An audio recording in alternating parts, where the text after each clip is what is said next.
Before diving more into the structure of the modern atom, let's return quickly to the Bohr model.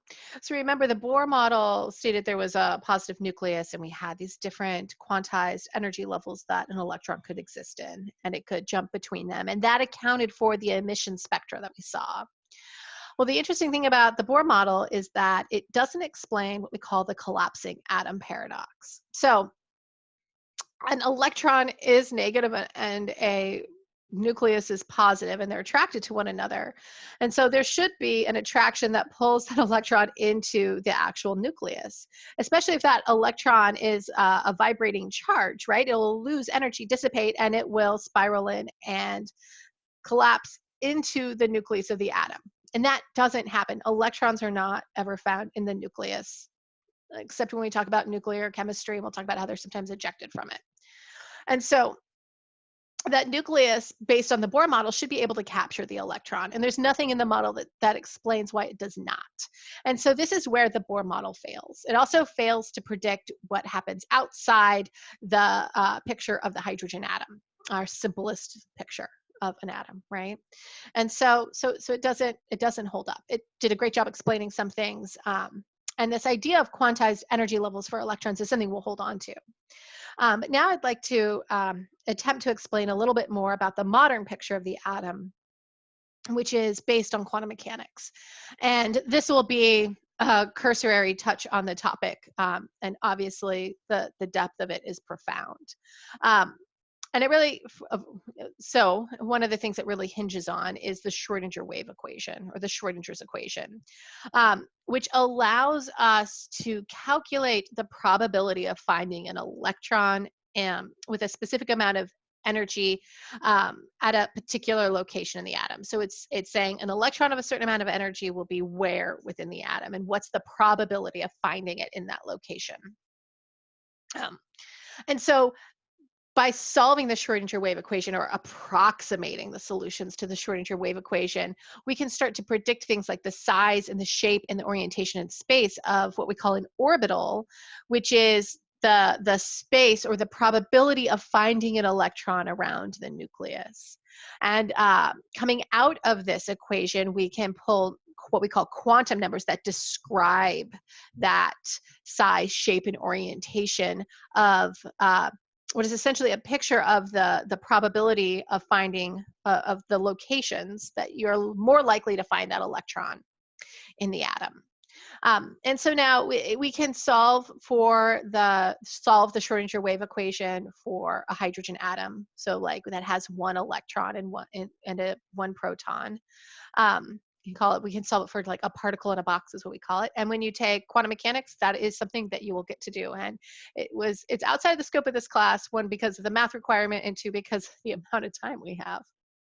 But what we can say is we can take from this, we can share this idea that we have this equation that we can calculate the simplest version of, and we can approximate solutions based on how that simple solution was created, and making the assumption that more complicated solutions will be similar in their structure. And we can pull out of it information like the principal quantum number, the angular momentum quantum number, and the magnetic quantum number that'll help us describe how to think about the electron within the atom. And again, that gets to that size, shape, and orientation of the space that electron might occupy in the atom. And so before we dive into quantum numbers, I know just kind of mentioning quantum mechanics is hard because it's such a deep field, but it's one that we are really seeing a lot in popular culture too, now that it's kind of an accepted part of the scientific community.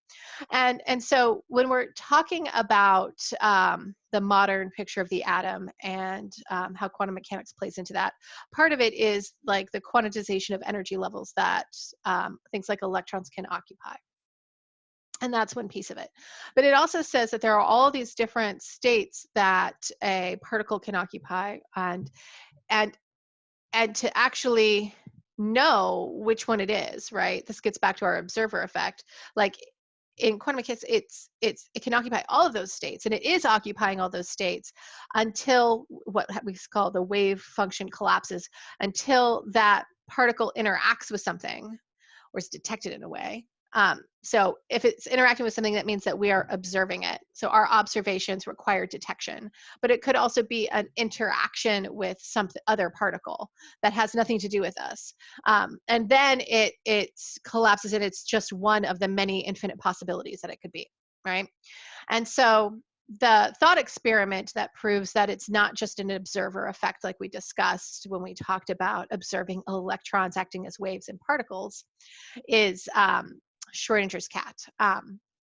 Which is to say, this is a thought experiment to prove that quantum mechanical atom can, or particles can occupy lots of different states, and that any interaction, not just a human observer interacting with the system, will collapse the wave function, and it will be one of those many possibilities. And that is the experiment that if you put a cat in a box and you create a system to kill the cat within the box without the observer taking place in the murder of this poor cat, that once you close that box, you don't know if the cat is alive or dead, because no action on your part will perform the murder of the cat. And so while that cat is in that box, until you observe it, the cat is both alive and dead. You don't know what it is until you open the box and you observe it, right? And that's ridiculous. The cat is either alive or the cat is dead. So you set up an experiment where I think the original is you have a radioactive particle that is decaying, and as a radioactive piece of, or a radioactive element is decaying, and as the particles that are emitted hit a Geiger counter, that triggers a series of a chain reaction that then leads to gunpowder going off and the kitten being killed. And so you don't know at any given moment, you don't know if the decay has occurred or not occurred, and if the Geiger counter has been triggered or not triggered. So you don't know if the cat is dead or alive until you observe it. However, just the fact that the radioactive particle is going to emit something that is then going to interact with a detector, there is an interaction. And so that interaction is what then collapses the wave function of the cat's life or death, and it becomes either dead or alive. Which all of this is to say, we will be talking about or thinking in probabilities, and we'll be thinking about all the different possible states, and that when we observe them, they collapse into one that we can observe, but that doesn't happen just because we observe it. Like, human observation is not required to make this, to make the picture of the atom make sense. Instead, it's just particles interacting. A bit of a tangent, but Schrodinger's cat is kind of a cool experiment.